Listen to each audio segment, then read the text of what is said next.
जय हो प्रियालाल, जय।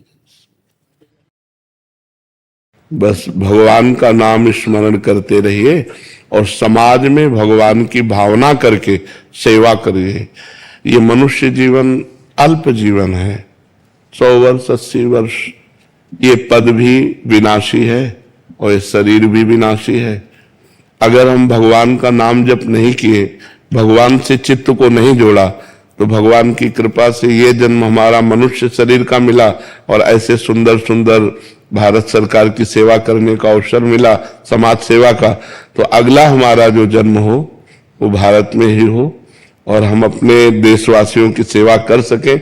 इसलिए भगवान से प्रार्थना करते रहिए और नाम जप करते रहिए और नई समाज को एक दिशा देने का, क्योंकि आज जो समाज में हमारे गर्लफ्रेंड बॉयफ्रेंड व्यसन व्यभिचार की वृद्धि हो रही है, ये बहुत हानिकारक है। अध्यात्म के बिना आधुनिक पढ़ाई खूब पढ़ रहे हैं, पति पत्नी में प्यार नहीं, भाई भाई में प्यार नहीं है, एक दूसरे की हत्या कर रहे हैं। तो अगर हम समाज को जागृत कर पाए तो हमारा समाज सुधार। जैसे आप अर्थ का सहयोग दे सकते हैं, भाषा का सहयोग दे सकते हैं, लेकिन चरित्र का सुधार नहीं हो रहा। व्यसन युक्त नई पीढ़ी हो रही, जो विद्यार्थी जन है वो व्यसन युक्त हो रहे, नशेबाजी में पड़ रहे हैं, जो नए बच्चे व्यभिचार में फंस रहे हैं। इससे हमारे भारत का जो आगे का स्वरूप है वो नई पीढ़ी है और ये नई पीढ़ी गलत आचरणों में जा रही है। तो एक बार शिक्षा मंत्री जी आए थे, उनसे भी प्रार्थना की थी कि आप कृपा करके ऐसी शिक्षाओं का प्रकाश डालें जिससे हमारे पूर्वज जो सतमार्ग में गए हैं वो बच्चे ग्रहण कर सके। तो जहां तक हो सके व्यसन मुक्त कीजिए और व्यभिचार मुक्त कीजिए, क्योंकि व्यभिचार अगर हमारे जीवन में है या हमारे समाज के जीवन में है तो पतित होगा, और व्यसन जीवन में है तो वो पतन करेगा। अगर व्यसन और व्यभिचार दो पर अंकुश हो जाए तो हमारा भारत खुशहाल हो जाए।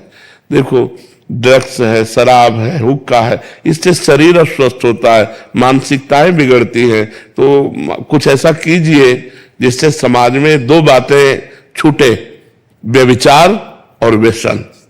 ये व्यसन और व्यभिचार हमारे नई पीढ़ी को खोखला कर रही। जब हमारे सामने आते हैं ना एकांतिक में और उनकी जब जीवन दशा देखते हैं तो अधिकतर नौजवान व्यसन में फंस रहा है, व्यभिचार में फंस रहा है। तो कुछ ऐसा कीजिए, क्या उपाय हो सकता है उसका? ये समाज को जागरूकता करना यही है। और हाँ, जब तक वो अध्यात्म से नहीं जुड़ेंगे, अध्यात्म में जागृत नहीं होंगे, तब तक मन को सुखी करने के यही उपाय हैं। तो ये समाज का स्वरूप थोड़ा बदलना चाहिए। जैसे प्रगट में हम धन का सहयोग समाज को कर सकते हैं, मकान बनवा सकते हैं, लेकिन उनके चरित्र बिगड़े हुए हैं तो उनको शांति कहां से प्राप्त होगी? उनकी बुद्धि बिगड़ी हुई है तो शांति कहां से प्राप्त होगी? जरा जरा से लोभ के लिए भाई भाई का हतन कर रहा है, तो बूढ़े माता पिता को गली में निकाल के खड़ा कर दिया जा रहा है।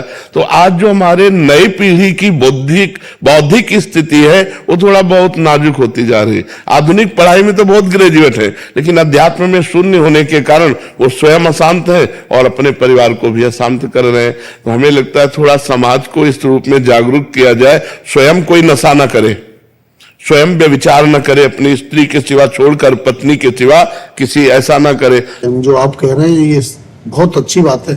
गांव में जो विचार था वो धीरे धीरे